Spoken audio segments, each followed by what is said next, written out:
अस्सलाम वालेकुम नाज़रीन, प्रोग्राम दे मरर में अवां के भलीकार आऊं आहियां अवां जी मेज़बान रोशनी मेमण। नाज़रीन, अॼु असीं सिंध जे अहिड़े खाते जो ज़िक्र कंदासीं जेको सालियानो तरक़ियाती बजट जी मद में सभ खां वधीक पैसा ख़र्च त करे थो, पर उन जी कारकर्दगी न हुअण बराबरि आहे। ईअं खणी चइजे त उहो खातो पैसा ख़र्च करण में जेतिरी तेज़ी ॾेखारे थो, एतिरी सुस्ती ऐं नाक़स कारकर्दगी तरक़ियाती कमनि ते ॾेखारे थो। अॼु असां पंहिंजे नाज़रीन अॻियां आपाशी खाते जी कारकर्दगी जा पोल पधरा कंदासीं ऐं इहो ॿुधाईंदासीं त कीअं हिन खाते आपाशी निज़ाम खे कमाईअ जो ज़रियो बणाए छॾियो आहे ऐं अरबे रुपया ख़र्च थियण बावजूदि वरियनि खां जारी मनसूबा अञा ताईं अणपूरा छो आहिनि। सखर ऐं गुडू बेराजिस जी बहालीअ जे नालनि ते ख़र्च कयल अरबे रुपया केॾांहुं विया, हेल ताईं इन्हनि मनसूबनि जे नालनि ते केतिरा पैसा ख़र्च थिया, उहे मनसूबा कॾहिं शुरू थिया, कॾहिं मुकमल थिया, उहे समूरा तफ़सील अॼोके प्रोग्राम जो हिस्सो हूंदा। सिम नालनि जी मरम्मत तोड़े खाटीअ जी मद में हेल ताईं केतिरा पैसा हड़प थिया आहिनि, बंदनि जी मरम्मत जे नाले ते क़ौमी नाणे खे केतिरो नुक़सानु पहुचायो वियो आहे ऐं तबाह थियल बंद ऐं सिम नाला हिन वक़्तु कहिड़ी पोज़ीशन में आहिनि, इन समूरी सूरत हाल बाबति आगाही बि ॾींदासीं अॼोके प्रोग्राम में। सिंध जे आपाशी खाते आपाशी निज़ाम खे कमाईअ जो ज़रियो बणाए छॾियो आहे। करोड़नि जी बजट ख़र्च थियण बावजूदि खाते जी कारकर्दगी नाक़स, अहम मनसूबा रोलड़ जो शिकार। आपाशी खाते सखर ऐं गुडू बेराजिस जी बहाली मनसूबे ते 24 अरब रुपया ख़र्च ज़ाहिर करे छॾियो। बेराजिस जी हालत रहम जोगी, पुराणा गेट बि तब्दील न थी सघिया।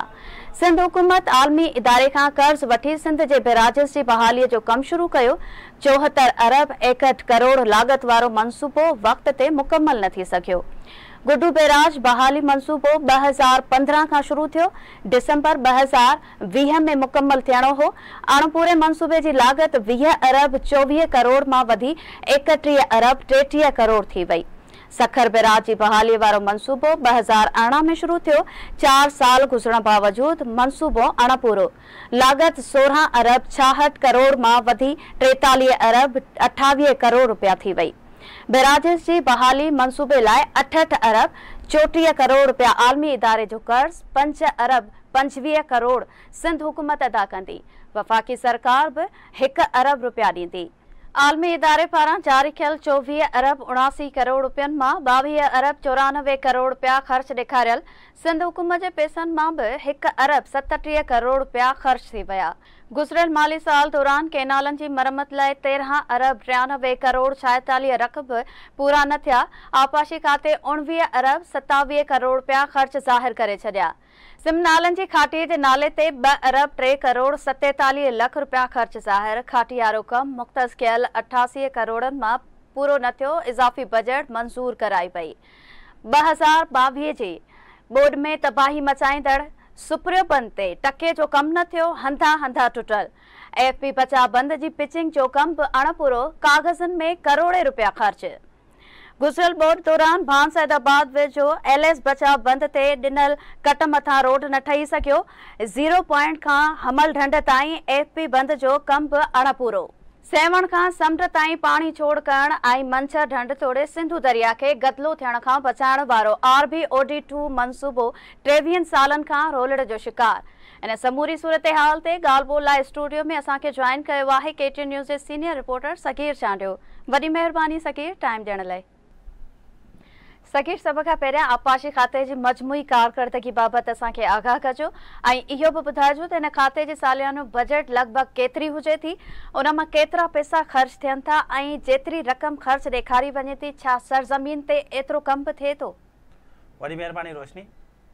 सिंध में आपाशी निज़ाम जे नाले ते हिननि हाणे जेका आपाशी खाते जे कामोर आहिनि उहो हिकिड़ो कारोबार ठाहे छॾियो आहे ऐं हर साल सिंध हुकूमत जो ही वाहिद डिपार्टमेंट आहे जो मुख़्तस थियल बजट खां वधीक जेके आहिनि उहे पैसा ख़र्च करे थो।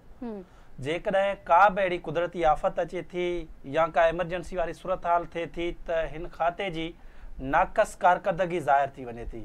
त हिन साल बि उहा ईअं ई जॾहिं सखर बेराज में जेके दरवाज़ा टुटा ऐं दरवाज़नि खे नुक़सानु थियो, उहो कीअं नुक़सानु थियो उन जी हिननि जांच कमेटी ठाही ऐं उहा जांच कमेटी बि जेका आहे उहा हिन वक़्तु रिपोर्ट न ॾिनी त आख़िरकार इहे दरवाज़ा एॾा कीअं टुटा।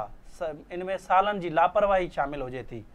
त ही आपाशी खाते जा जेके कामोरा आहिनि हर साल बंदनि जी मरम्मत जे नाले ते जेकी बजेट रखनि था, यानी 13 अरब रुपया बजेट हुई त हिननि 19 अरब रुपया जेके आहिनि बंदनि जी मरम्मत जे नाले ते ख़र्च करे छॾिया आहिनि। ईअं ई वरी जेकॾहिं सिम नालनि जी खाटी जी बि जेका आहिनि उहा ॿीण ते बजेट हिननि ख़र्च करे छॾी आहे। जेका बजेट मुख़्तस थियल आहे उहा ॿीण ते ख़र्च कई आहे।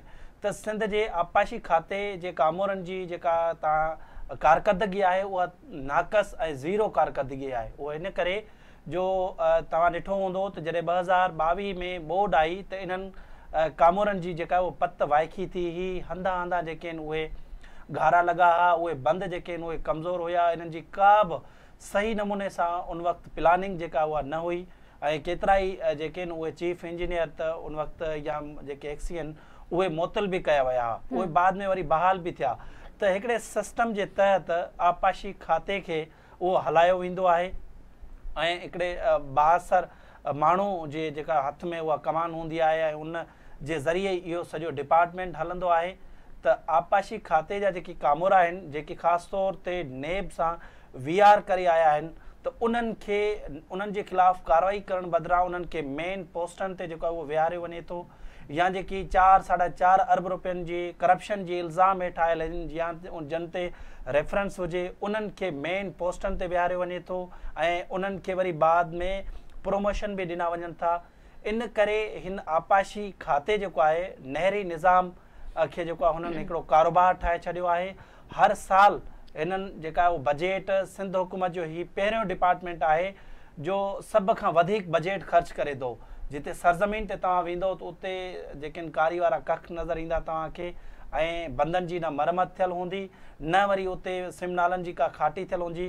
कागज़नि में तव्हांखे सभु कुझु ठीकु नज़र ईंदो, पर उते सरज़मीन ते जॾहिं इमरजेंसी वारी अहिड़ी सूरत हाल थींदी, जीअं सखर बैराजिस जी मूं ॻाल्हि कई त उन जा जीअं दरवाज़ा टुटा त इहे दरवाज़ा कीअं टुटा, जॾहिं इन ते 10 लाख क्यूसेक पाणी जॾहिं गुज़रे पियो त उन वक़्तु दरवाज़ा त उहे सही हुया।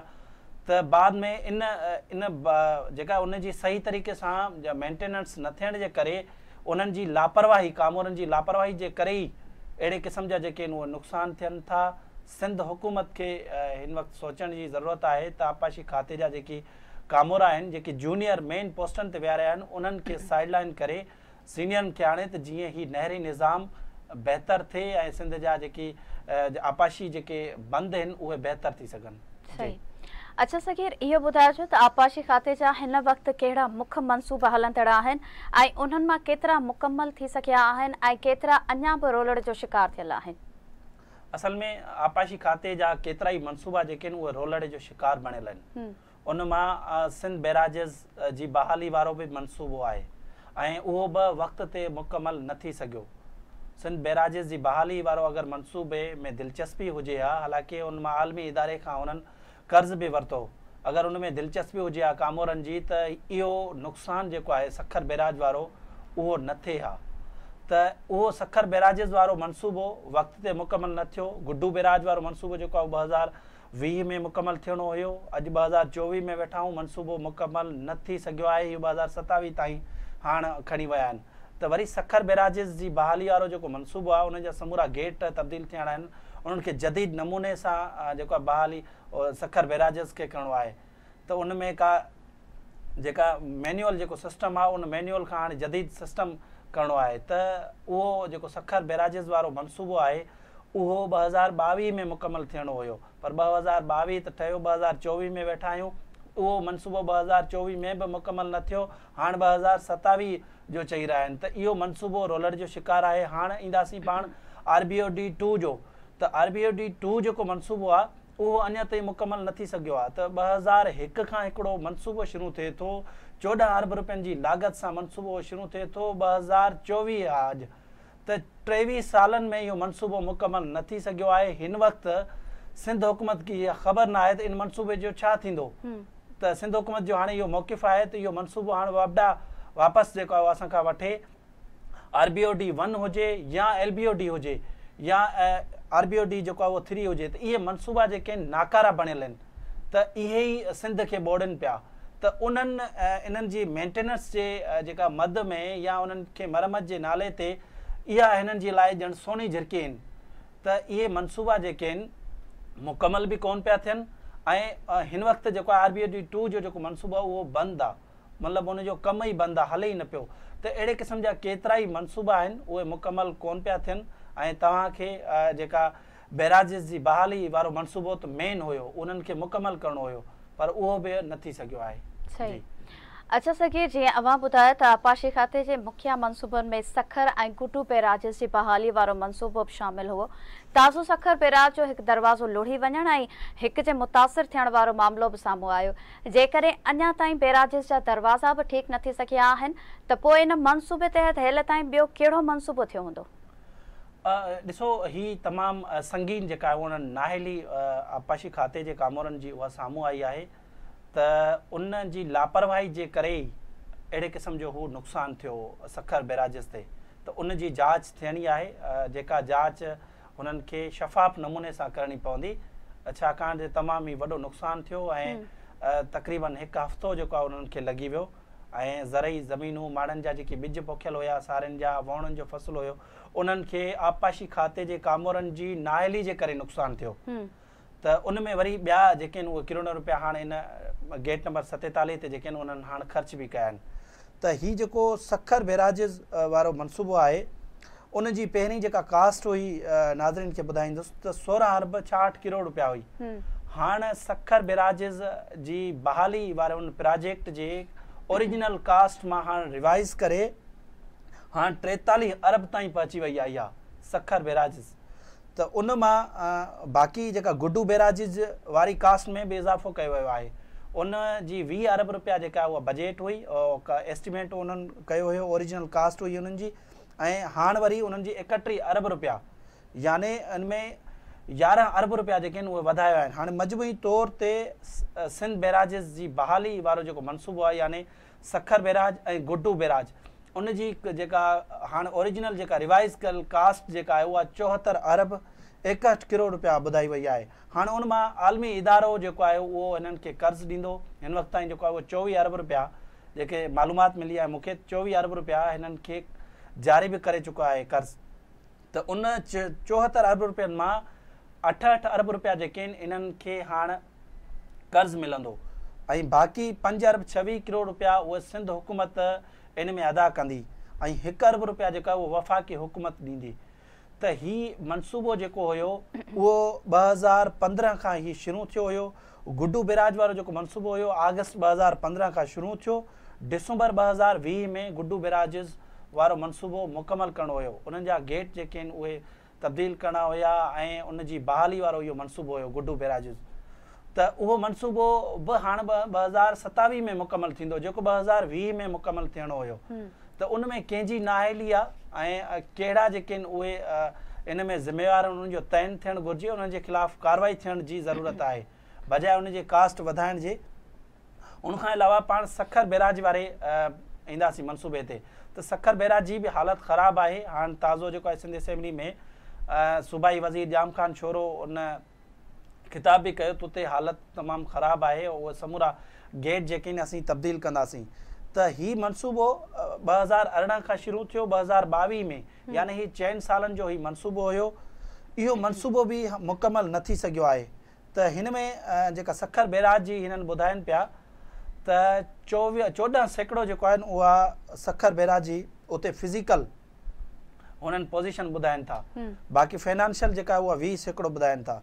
त ही मनसूबो बि 2027 में मुकमल थींदो। त ईअं ई इन्हनि कामोरनि जी नाअहली जे करे जेको आहे इहो मनसूबो मुकमल न थी सघियो आहे ऐं उन ते 24 अरब रुपया जेके आहिनि उहे ख़र्च बि जेके आहिनि ॿुधाया विया आहिनि।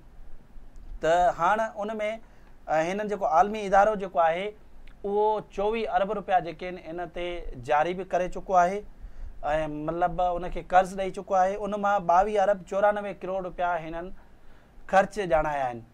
उनखां अलावा 1 अरब 40 करोड़ रुपया सिंध हुकूमत हिननि खे जारी कया आहिनि। उन मां 1 अरब 37 करोड़ सिंध हुकूमत उहे ख़र्च बि करे छॾिया आहिनि। त हिन मनसूबे ते 24 अरब रुपया ख़र्च थी चुका आहिनि सखर ऐं गुड्डू बैराज जी बहाली ते।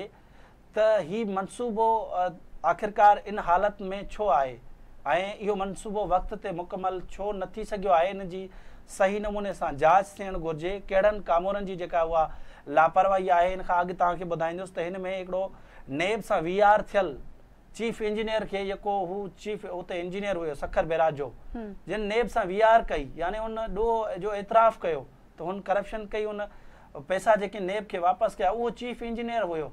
त अहिड़े क़िस्म जे जेके कामोरनि खे तव्हां अहिड़नि जेका बैराजनि ते विहारींदो त उन्हनि जी हालति या उन्हनि जी रिज़ल्ट इहा ई निकिरंदी जीअं गेट नंबर 47 जी रिज़ल्ट जीअं अवाम जे आॾो साम्हूं आई। सही।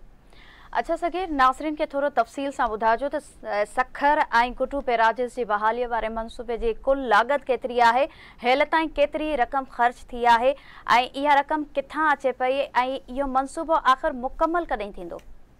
ॾिसो, मूं जीअं तव्हांखे ॿुधायो त ही सिंध बैराजिस जी बहाली वारो मनसूबो शुरू थियो हुयो ऐं इन खां अॻु बि जेका ही गेट टुटंदा रहिया आहिनि।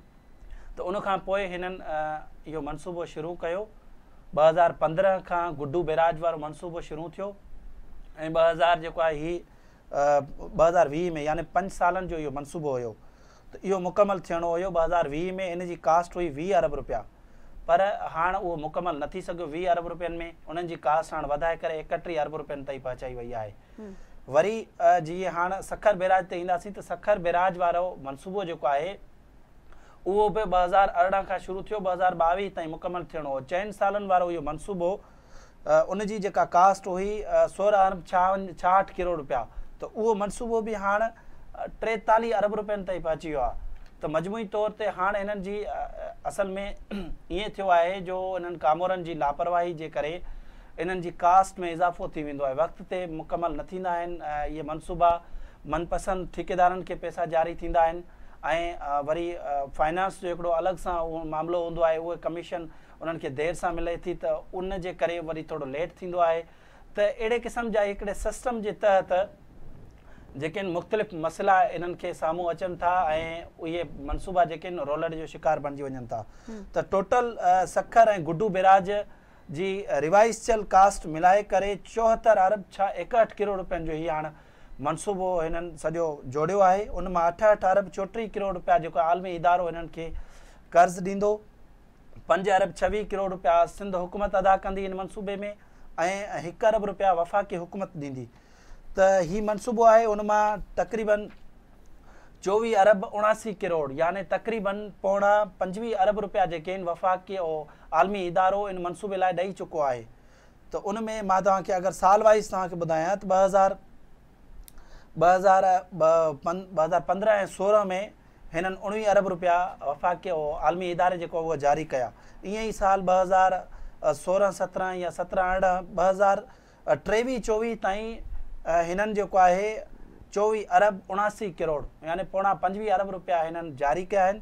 उन मां हिननि 23 अरब रुपया यानी 22 अरब 94 करोड़ हिननि ख़र्च बि करे छॾिया आहिनि। पर उहा हालति इहे ख़र्च किथे थिया आहिनि, तक़रीबन 24 अरब रुपया, उन जी सही तरीक़े सां जांच थियणु घुरिजे। हालांकि रिथाबंदी ऐं तरक़ी वारे खाते जो मॉनिटरिंग एवोल्यूशन सेल ठहियलु आहे, उन जा जेकी मॉनिटरिंग कंदड़ जेके इदारा आहिनि या उन जा जेके मॉनिटरिंग ऑफिसर आहिनि उनखे वञी करे ॾिसजे त इहो वाक़ई हिते 24 अरब रुपयनि जो वाक़ई सखर बैराजिस ऐं गुड्डू बैराजिस ते कमु थियो आहे ऐं पोइ अगरि थियो आहे त अहिड़े क़िस्म जा नुक़सान जेके आहिनि उहे कीअं पिया थियनि।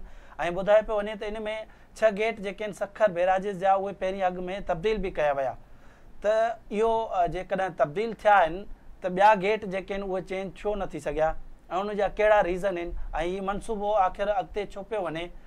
त इन जो जेको आहे सिंध हुकूमत या आपाशी खाते खे जेको आहे उहो जवाबु ॾियणो पवंदो त हीअ जेका कास्ट रिवाइज़ थी ऐं क़ौमी ख़ज़ाने ते जेको आहे उहो भार पियो जेको पहिरीं तमामु घटि हुयो हाणे वधाए करे 74 अरब रुपयनि ताईं पहुतो। कर्ज़ वठी करे हीअ जॾहिं मनसूबो शुरू थिए थो त उन में कहिड़नि कामोरनि जी लापरवाही हुजे थी, उन्हनि जे ख़िलाफ़ु जेको आहे कार्रवाई थियण जी ज़रूरत आहे। जी सगीर, सिम नालनि जी मरम्मत ऐं घाटी जे नाले ते आपाशी खातो सालियानो अरबे रुपयनि जो ख़र्च ॾेखारे थो। अव्हां जी ॼाण मूजिबि हेल ताईं कहिड़नि सिम नालनि जी मरम्मत ऐं घाटी थी चुकी आहे? असल में जीअं मूं ॿुधायो त हिननि हिकिड़ो कारोबार ठाहे छॾियो आहे आपाशी निज़ाम खे। त ही हाणे जेकी कैनाल आहिनि इरिगेशन जा उन जे लाइ 13 अरब 93 करोड़ रुपया रखियल हुया बजट में।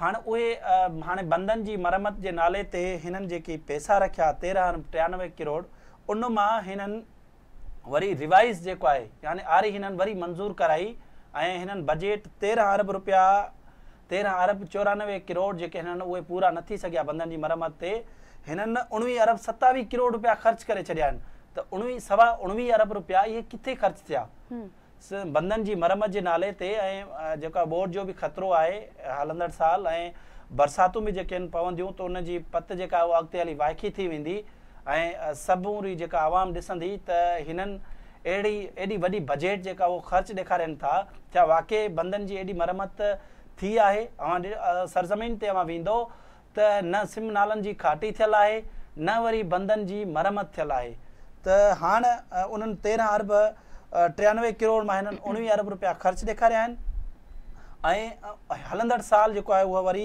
इन्हनि कैनालनि जी मरमत जे नाले ते हाणे वरी 16 अरब 43 करोड़ रुपया उन्हनि रखी छॾिया आहिनि ऐं वरी जेके मेन कैनाल आहिनि न उन्हनि जे लाइ वरी अलॻि सां हिननि बजट रखी आहे ऐं उन्हनि जे लाइ जेका हिननि 1 अरब 70 करोड़ रखी उन मां वरी 3 अरब 14 करोड़ रुपया हिननि ख़र्च बि करे छॾिया आहिनि त तमामु वॾी बजट हुजे थी ऐं हीअ बजट ख़र्च कनि था ऐं उन जो को बि पुछाणो नथो हुजे वरी हाणे पाण ईंदासीं सिम नालनि जी खाटी ते त सिम नालनि जी खाटी जे नाले ते हिननि जेको आहे 88 करोड़ 93 लख रुपया हिननि बजट में सिम नालनि जी खाटी लाइ रखिया त उहा हाणे बजट पूरी न पई 88 करोड़ रुपया सिम नालनि जी खाटी ते हिननि जी वरी हिकिड़ी आरी मंज़ूर कराए बजट वधीक पास कराए करे वरी 2 अरब रुपया सिम नालनि जी खाटी ते गुज़िरियल माली साल 2023-24 में हिननि ख़र्च कया आहिनि ऐं हलंदड़ साल 93 करोड़ रुपया रखिया आहिनि त हिकिड़े सिस्टम जे तहत अरबे रुपया ख़र्च कया वञनि था उहा जेका बजट किथे ख़र्च थिए थी ऐं का बि ख़बर न आहे त इहो आपाशी खाते खे जेको आहे उहो ॿुधाइणो पवंदो उनखां अलावा त मां तव्हांखे ॿुधाईंदुसि त सिंध में ट्यूबवेल लॻल आहिनि नौशरो फिरोज़ ऐं उनखां अलावा सांगड़ खेरपुर ऐं मटियारी नवाबशाह इन में जेके आहिनि उहे ट्यूबवेल लॻल आहिनि त जीअं इहे सिम नालनि जे जेको आहे न उहो न थिए पाणी त हाणे उन्हनि ट्यूबवेल्स जे लाइ 3 अरब 80 करोड़ रुपया हिननि बजट रखी हुई ऐं वरी उन जी यानी हर बजट खां वधीक हिननि पैसा ख़र्च कया आहिनि जेका बजट मुख़्तस थियल आहे यानी कैनालनि जी मरमत जे नाले ते जेका बजट हुई उनखां वधीक ख़र्च कई अथनि वधीक मंज़ूर कराई आहे बजट वरी पाण ट्यूबवेल ते ईंदासीं ट्यूबवेल ते बि ईअं ई 3 अरब हिननि जी 80 करोड़ रुपया बजट हुई 4 अरब 15 करोड़ रुपया हिननि ख़र्च करे छॾिया ऐं हलंदड़ साल वरी 4 अरब 33 करोड़ रुपया इन्हनि ट्यूबवेल्स जे लाइ जेको आहे इन्हनि उन्हनि जे मरमत जे लाइ या उनखे हलाइण जे लाइ इन्हनि बजट रखी आहे त हर साल अरबे रुपया इन्हनि ते ख़र्च थियनि था सिम नालनि जी खाटी ते या उन्हनि बंदनि जी मरमत जे नाले ते त उन्हनि जी कारकर्दगी एमरजेंसी जी जॾहिं सूरत हाल हुजे थी यानी जीअं 2022 में बोर्ड आई त उन्हनि आपाशी कामोरनि जी इहा पत वाइकी थी वई ऐं हीअ कागज़नि में तव्हांखे खाटी थियल जेके आहिनि उहे सिम नाला मिलंदा बंदनि जी मरमत में मिलंदी इन करे ई हिननि जा वधीक जेके आहिनि उहे पैसा ख़र्च थियनि था त इन्हनि जी सही तरीक़े सां जेकॾहिं ऑडिट थिए ऐं केतिरा ई केस जेके आहिनि उहे नैब में बि इन्हनि जा हलंदड़ आहिनि त इन्हनि जी सही तरीक़े सां ऑडिट थिए त केतिरा ई अरबे रुपयनि जा स्कैंडल जेके आहिनि उहे ज़ाहिर थी ईंदा जी सॻे गुज़िरियल बोर्ड दौरान FB बचा बंद सुप्रियो बंद ऐं MNV ड्रेन दादू जामशोरो ऐं कंभर शहदाद कोट ज़िलनि में वॾे पैमाने ते तबाही मचाई हाणे बि उहे ई रिपोर्ट्स आहिनि त उन्हनि जी सूरत हाल अञा बि ॻणती चुकी आहे ऐं उन्हनि जी मरमत वारो कम बि रुगो कागज़नि में थियो आहे छा अहिड़नि कामोरनि खे केर बि पुछण वारो नाहे ॾिसो मूं जीअं तव्हांखे पहिरीं ॿुधायो त सरज़मीन ते उहा सूरत हाल ॿी आहे ऐं कागज़नि में तव्हां ॾिसंदो त अरबे रुपया उन्हनि बंदनि जी मरमत जे नाले ते ख़र्च ॾेखारियल आहिनि त जीअं 2022 में बोर्ड आई हुई त उते तमामु वॾी तबाही थी बचा बंद जेको आहे उहो टुटो ऐं उनखां पोइ वरी सुप्रियो बंद टुटो हाणे 2022 खां पोइ ॿ साल जेके आहिनि उहे थी विया आहिनि तक़रीबन 2.5 साल थी विया आहिनि त हीअ जेके आहिनि बंदि जिते जिते घारा लॻल हुया जीअं सुप्रियो बंदि ते उहे अञा ताईं अड़पूरा आहिनि कमु AP बंदि ते जेको कमु थियणु घुरिजे आहे उहो न थी सघियो पासे मां जेका उहा मिटी कढी वई आहे उनखां सोढ़ो कयो वियो आहे वरी सुप्रियो बंदि ते जिते इहे कट लॻा त उहो बि सही तरीक़े सां बंदि न थियो आहे। उते वॾा खॾा जेके आहिनि उहे पयल आहिनि। त अहिड़ो क़िस्म जो जेको आहे न उहो कमु नाक़स ऐं उते जेका उहा पिचिंग बि न आहे थी ऐं ॿुधायो पियो वञे त उते जेको ठेकेदार उहो कमु मुकमल करण खां सवाइ अॻु ई जेका उहा पैसा उनखे रिलीज़ थी विया त सिस्टम जा माण्हू उहो हूंदो ठेकेदार ऐं उहो उन जे करे उनखे एडवांस में पैसा जारी थिया। इन ई करे हीउ कमु जेको आहे उहो अणपूरो आहे। त सिंध जे आपाशी निज़ाम खे हिननि हिकिड़ो कारोबार ठाहे छॾियो आहे। उन जा मनपसंदि ठेकेदार हुजनि था।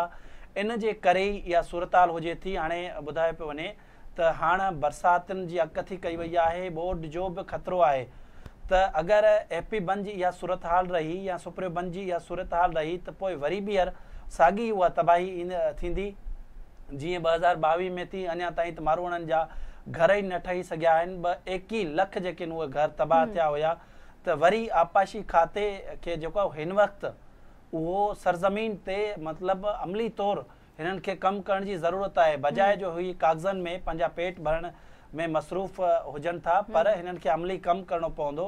हुकूमत खे थोरो संजीदा थियणु पवंदो त हीअ जेके मेन बंदि आहिनि या जेकी केनाल आहिनि या उन्हनि जीअं हाणे सखर बैराजिस वारो मनसूबो आहे त उन्हनि जा गेट आहिनि त अहिड़े क़िस्म जा जेकी प्रोजेक्ट आहिनि या मनसूबा आहिनि उन्हनि खे मुकमल करण जी ज़रूरत आहे। अच्छा सखीर, अव्हांखे यादि हूंदो त गुज़िरियल बोर दौरान दादू ज़िले जो शहर कैनशाह ऐं कंबर शहदादकोट जो शहर गाजी खावड़ ॿुॾी विया हुआ, जॾहिं त फरीदाबाद ऐं मेहर शहर ॿुॾंदे ॿुॾंदे बचा हुआ। आपाशी खाते इम्कानी बोर्ड में उन्हनि शहरनि खे महफ़ूज़ करण लाइ के उपाउ वरिता आहिनि? बिल्कुलु बि न। असल में जेकी हिननि जा जेके सिस्टम जा जेके ठेकेदार हुजनि था उन्हनि कमु जेको आहे उहो नाक़स करायो आहे, जेको बि करायो आहे उते। त इन पासे तव्हां सरज़मीन ते वेंदो त जेकी वारह वारी साइड खां तव्हां वेंदो त उते बंदनि जी हालत जेका उहा तव्हांखे ख़राबु नज़र ईंदी। ऐं उनखां अलावा जेकॾहिं तव्हां फरीदाबाद वारी साइड वेंदो त उते बि उहा साॻी सूरत हाल आहे। साॻई उते जेके आहिनि उहे घारा पियल आहिनि। त हिननि के बि जेके आहिनि उहे हिफ़ाज़ती उपाउ जेके आहिनि उहे न आहिनि वरिता। त उन करे साॻी सूरत हाल जेके आहिनि उहे इन्हनि जी नाअहली जे करे वरी ॿीहर जेको आहे मारोड़ा जेके आहिनि उहे दरपंदर थींदा। इन करे सिंध हुकूमत आपाशी खाते जा जेकी ऑफिसर आहिनि जेके सुठी कारकर्दगी रखंदा आहिनि त जेकी उन्हनि जी सुठी जेका उनजी ॼाण आहे या जेके सुठा इंजीनियर आहिनि सीनियर जेके ऑफिसर आहिनि उन्हनि खे उते जेको आहे उहो रखियो वञे त जीअं सही नमूने सां इहा कमनि जी निगरानी थी सघे ऐं इहे बहितर जेके आहिनि उहे बंदनि जा कमु या उनजो मरमती कमु उहो थी सघे। त इन करे ई जेको आहे उहो बची सघिबो। जे न त ॿी सूरत में वरी ॿीहर जेके आहिनि उहे माण्हू दरपदर थींदा ऐं ॻोठ जेके आहिनि उहे वरी ॿुॾी वेंदा। छाकाणि जो तमामु बरसातूं सिंध जे 13 ज़िलनि में तमामु तेज़ बरसातनि जी अगकथी कई वई आहे ऐं ॿोॾि जो बि जेको आहे उहो ख़तरो ॿुधायो पियो वञे। जी सकेर, इहो ॿुधाइजो त सेवण खां समुंड ताईं पाणी छोड़ करण ऐं मंछर ढंढ तोड़े सिंधु दरिया खे आलूदा थियण खां बचाइण वारो RBOD-2 मनसूबो हिन वक़्तु कहिड़ी पोज़ीशन में आहे? RBOD-2 वारो मनसूबो जेको आहे उहो वफ़ाक़ी ऐं सिंध हुकूमत जे सहकार सां मतिलबु बि जॉइंट तौर ते हिकिड़ो मनसूबो आहे। ऐं हीउ मनसूबो जेको आहे हिन वक़्तु 62 अरब रुपयनि ते पहुची चुको आहे ऐं इन जो कमु मुकमल हिन वक़्तु ताईं न पियो थिए। 2001 खां हीउ मनसूबो शुरू थियो। इन ते तक़रीबन 44 अरब 82 करोड़ रुपया जेके आहिनि उहे जारी बि थी चुका आहिनि इन मनसूबे ते, पर इहो मनसूबो मुकमल थियण जो नालो ई न पियो वठे। 23 साल जेके आहिनि उहे गुज़री विया आहिनि ऐं हीउ मनसूबो 2001 में शुरू थियो हुयो। मुख़्तलिफ़ वक़्तनि ते अदालत जा हुकुम आया त इहो मनसूबो मुकमल थिए, पर उहो मनसूबो मुकमल कोन पियो थिए। हाणे इन में असल में इन 3 डिवीज़ननि में हिकिड़ो वॾो गबन थियो हुयो। 4 अरब 48 करोड़ रुपयनि जो हिकिड़ो गबन थियो हुयो। उहो नेब में उनजो केस हले पियो ऐं लैंड एक्विजिशन जा मसइला आहिनि। रूट जी जेका उहा सिफ़बंदी आहे उहा बि सही न आहे। मुख़्तलिफ़ मसइला आहिनि इन मनसूबे में। इन जे करे इन मनसूबे जो कमु बंदि आहे ऐं सिंध हुकूमत चाहे थी त इहो मनसूबो वापदा जेको आहे उहो मुकमल करे। हाणे इहो मनसूबो जेको आहे सॼो जो सॼो उहो नाकारा बणियलु आहे। RBOD-1 हुजे, RBOD-1 जेको आहे उहो बलूचिस्तान खां शुरू थींदे वञी सेवण ताईं अचे थो। हाणे सेवण जेका MNB ड्रेन आहे त उहा त हंधा जेका उहो टुटल आहे, उनजा बंदि ई सही न आहिनि। त उहो त जेको RBOD जेको मनसूबो 1 आहे उहो सभिनी ॻोठनि खे ॿोड़े पियो, त उहो मनसूबो हिननि जो नाकारा हुयो। वरी RBOD 2 मनसूबो शुरू थियो, उन जी बि जेका उहो सही नमूने सां प्लानिंग न थी। 2014 अरब रुपयनि जी लागत सां ही मनसूबो शुरू थियो, 62 अरब रुपयनि ते पहुतो आहे मनसूबो, 44 अरब रुपयनि ते जारी थी चुका आहिनि, 38 अरब रुपया ख़र्च भी थी चुका आहिनि ऐं तक़रीबन 4.5 अरब रुपयनि जी इनमें करप्शन भी थी आहे। उन करप्शन जी इल्ज़ाम हेठि आयल कामोरा जेके आहिनि उन्हनि खे तरक़ी भी मिली वई आहे। त इहे अगरि जेकॾहिं अहिड़े क़िस्म जा वॾा स्कैंडल इन मनसूबे ते थींदा त ज़ाहिर आहे उन मनसूबे जो इहो ई हाल हूंदो जेको हाणे इहो हले पियो। त तंहिं करे सुठनि ऑफिसरनि खे जेका प्लानिंग जे लाइ उहो कमु करण जी ज़रूरत आहे, त जेके सुठी प्लानिंग करे सघनि, जेके मनसूबा मुकमल करण जी महारत रखंदा हुजनि। त ही मनसूबो बि रोलर जो शिकार आहे। हिन वक़्तु मनसूबे जो कमु बंदि आहे, मुलाज़िमनि जूं पघारूं बि जेके आहिनि उहे बंदि आहिनि ऐं ही मनसूबो जेको अदालत 2000 जेको आहे नवंबर 2019 में इहो डेडलाइन ॾिनी सुप्रीम कोर्ट त इहो मनसूबो मुकमल कयो। 2024 थी वियो, अञा ताईं मनसूबो मुकमल न थी सघियो आहे। हालांकि इहो मनसूबो ई नाकर आहे। पाण ईंदासीं LBOD ते, त LBOD बि मतिलबु 2022 में केॾी वॾी तबाही मचाई, केतिरा ई ॻोठ जेके आहिनि उहे हिननि ॿोड़े छॾिया। त RBOD जा जेके मनसूबा या LBOD जा इहे समूरा मनसूबा नाकारा आहिनि। त इन्हनि खे बहितर करण जी वफ़ाक़ी ऐं सिंध हुकूमत खे सख़्त ज़रूरत आहे। जी अच्छा सगीर, अवां जे आपाशी अख़्तियारनि सां का ॻाल्हि ॿोल थी सघी आहे, उन्हनि जो छा चवणु आहे त ईंदड़ ॿोॾि खे मुंहुं ॾियण लाइ कहिड़ा क़दम खयां विया आहिनि? ॾिसो, इन सिलसिले में जेका उहा राब्ते करण जी कोशिश कई वई सेक्रेटरी आपाशी सां ऐं उनखां अलावा सूबाई वज़ीर जाम खान शोरो साहब सां ऐं सिंध बैराज जी बहाली वारो जेको प्रोजेक्ट डायरेक्टर आहे उन सां बि कई वई, पर उन्हनि सां राब्तो जेको आहे उहो न थी सघियो आहे। जी वरी महिरबानी सगीर, अवां इन अहम मौज़ू ते नाज़रीन खे हक़ीक़तुनि खां आगाह कयो आहे। नाज़रीन, ईंदड़ प्रोग्राम में कंहिं नए मौज़ू सां गॾु ॿीहर हाज़िर थींदासीं। तेसीं ताईं पंहिंजी मेज़बान रोशनी मेमून खे ॾींदा इजाज़त। अल्लाह वाही।